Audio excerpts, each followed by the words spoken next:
Hello and welcome back to part 2 of me filling in this sketchbook spread.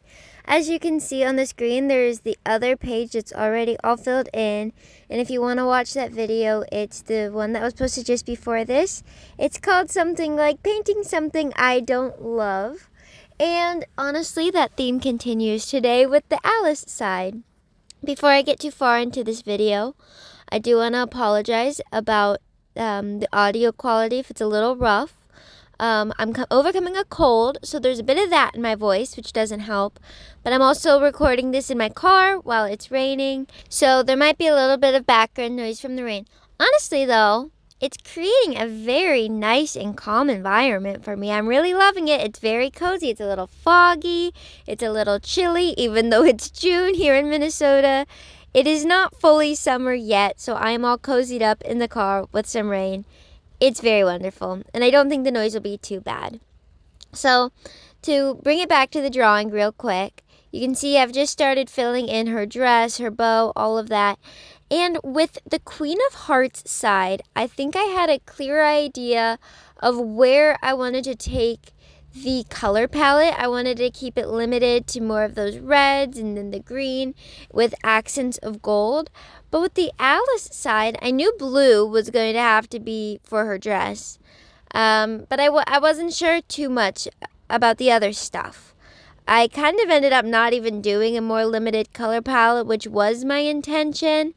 But, I thought that if I just went in with all sorts of more rainbow and whimsical and magical colors, it would kind of create the effect I wanted to better. So I didn't worry too much about making it the exact same as the other side. At the end of the day, it's a sketchbook, which is something I found myself saying a lot during these two paintings, because like I've said too many times now, I just don't love them. And I won't dwell on that too much. But I kept reminding myself, it's just a sketchbook. It's just a sketchbook. It doesn't have to be perfect. And part of me kept saying, no one else is going to see it. But then I remember there was a camera on top of it. So definitely other people were going to see it. And I don't know. That's something I did want to talk about during this video, is the pressure we put on ourselves with a sketchbook, but also sharing our artwork. So much of us artists have to share our artwork online nowadays to get noticed, to get, a following, to sell our art. It kind of feels like the demand is to post it online in as many ways as you can.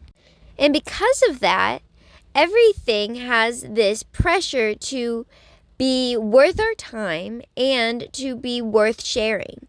If we created something that we just keep for ourselves, it may feel like, oh, well, I could have used that opportunity. I could have recorded it. I could have posted that on Instagram. I could have made a TikTok about the painting process. And so it's like we have to make content out of everything. And for some of us, I really like making these videos. I love making TikToks. Instagram feels easy, so I just post it there. It's not a big deal.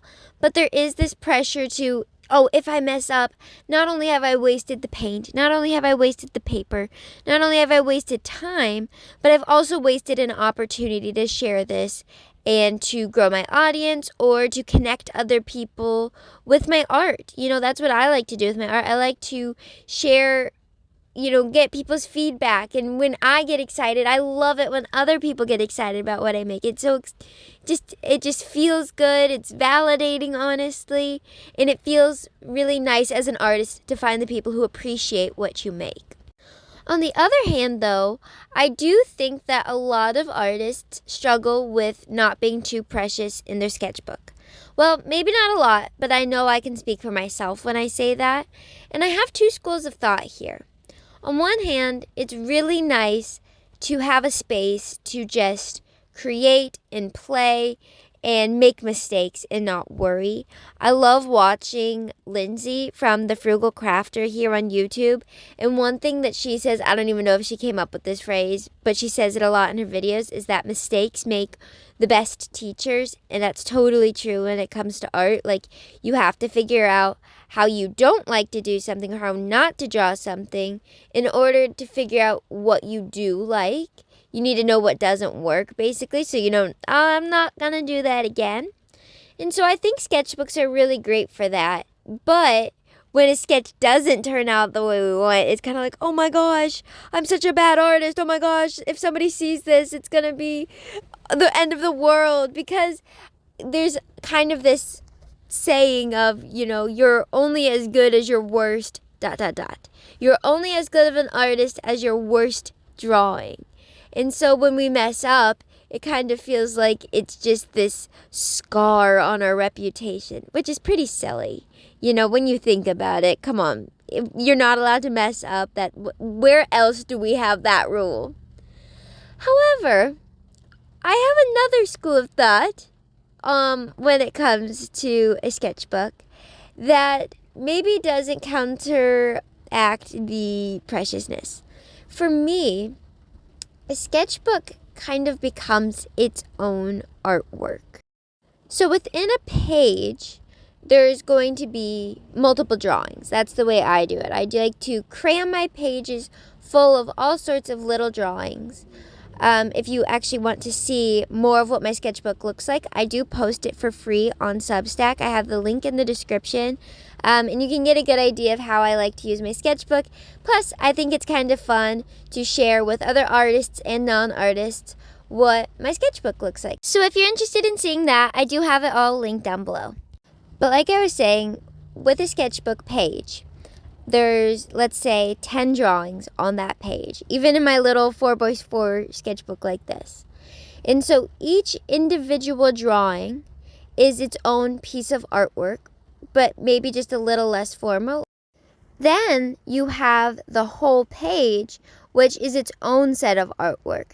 I find that I really like each page and each spread, if you want to take it a step further, to be really cohesive or to have a sense of flow and balance, and for it to all look good together. If you held it from a distance, like when I bring watercolors into my sketchbook, I don't usually do it like this. I don't usually fill up a whole page. I'll pick a couple of drawings, maybe the ones I really liked or the ones that I thought would color really well, and I will paint those and leave the other ones just in the red pencil that I used to sketch, because I liked those bursts of color rather than the whole thing being flooded with color. I think it helps bring your eye to the sketches I really love, and maybe the ones I don't love can disappear in the background. But also there's some of them that just look better in pencil sketch, or I got really into, adding the shading with my pencil and all of that. Then we take it another step further, and we have the whole book once it's finished with each page. And when I finish a sketchbook, I love to just sit there and flip through it, because the pages are all worn now. They're kind of crinkly, and I can have my memories attached to different pages, and I'll be like, oh yeah, I remember when I was in this phase and I was really into drawing rockets, for example. Or I remember when I drew these pages while I was on this trip. And so it becomes this own very personal type of artwork that I think is so fun and so satisfying in a strange way. And so when I mess up on a page, I know I'm going to look back. Even if I chose not to share a page online or anything like that, I know that when I look back, I'm going to cringe a little and go, I just wish that one never existed, right? And there's times where I just force myself to be okay with it. And there's other times where I, really try and erase it out and make the most of that, mistake or that drawing that I don't like. I don't really love to call it a mistake, but you know what I mean. And if you're an artist and you use a sketchbook, I'd be kind of curious to know your thoughts on how you like to use it. Are you like me, where if a drawing doesn't turn out, you get kind of like frustrated or panicked of like, I need to correct this right away, because you see it as all one artwork? Or are you more free with your sketchbook, where you use it almost like scrap paper and practice paper, and then, you turn the page and that's that, and you don't think twice about it? I also have noticed that other artists' sketchbooks, they'll use multiple mediums. They'll do some painting on some of them, and then graphite and colored pencil, and they'll just mix it up, and they can be a little more experimental with the pages, where I am not like that. I have rules when it comes to my sketchbook, and it's what works for me. All of us are so different in how we like to create, and for me, using my sketchbook in this way helps me be more creative because it inspires me. And so the way I do it isn't, of course, going to work for everybody, but the way it works for another person shouldn't make me feel I need to do it that way. With our painting here, I'll bring our attention back to what I'm actually doing on the screen. I am filling in the bushes, and you can see that I saved that green for more of the botanical elements like the leaves and the bushes and that sort of thing. And at this point in the drawing, like with the Queen of Hearts, there's a certain point I reached where I just wasn't feeling it anymore, and I kind of wanted to get it done. On this day I was painting, I was much more sick than I am now, so I really was in this sense of brain fog and not feeling great anyhow, and I just thought this would be a good distraction. And I am only mad at myself for the fact that I was kind of sloppy at certain points. You can see some of the orange flowers I had smudged with my hand, the orange flowers that are in the bushes, that is. And I wasn't being super careful with my green. I was just kind of blotching it on. When we get to the shadows down the line, I kind of just threw them everywhere, which part of that is because I was lazy and sloppy, and part of that is because I still haven't figured out how to shade with watercolors, which is an ongoing theme in all of my videos if you've watched any of the other ones.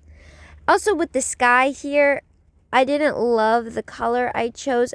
I liked it on the Queen of Hearts side. You can hardly even see it, actually. It almost just blends in with the white of the paper. It was a very, very light wash of blue, and then it had just a touch of purple to bring it down a little. I don't know which blue it was that I used. I'm not very good with my colors in my watercolor palette of knowing which their actual names are. I can figure it out, though. But it is the Winsor & Newton Cotman Field set.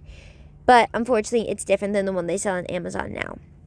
But with this sky, I made it a little too dark, which isn't a problem in terms of, I like how vibrant it is, and it doesn't clash with her dress too much, so that's pretty great. But it does clash with that biscuit that says "Eat Me" in the background. I liked that biscuit. I thought it was cute how it just kind of got thrown in there, and the scale makes her seem so little. I think it really helps with that kind of idea I'm playing with here. But it almost looks like a glass biscuit because it's basically the same color as the sky. But there's nothing I can do about it now, so I'm not going to be too hard on myself. I'm going to go back to adding the shadows that I shouldn't have even added, especially on that teapot. Oh my gosh, it's just a blob. But I'm learning. Mistakes make the best teachers, right? So as I'm finishing up this drawing, I'd love to know your thoughts. I'd love to know if you have a favorite side, too. Do you like the Queen of Hearts side or the Alice side? And let me know what you think in the comments. Until then, I will see you in the next video. Bye-bye.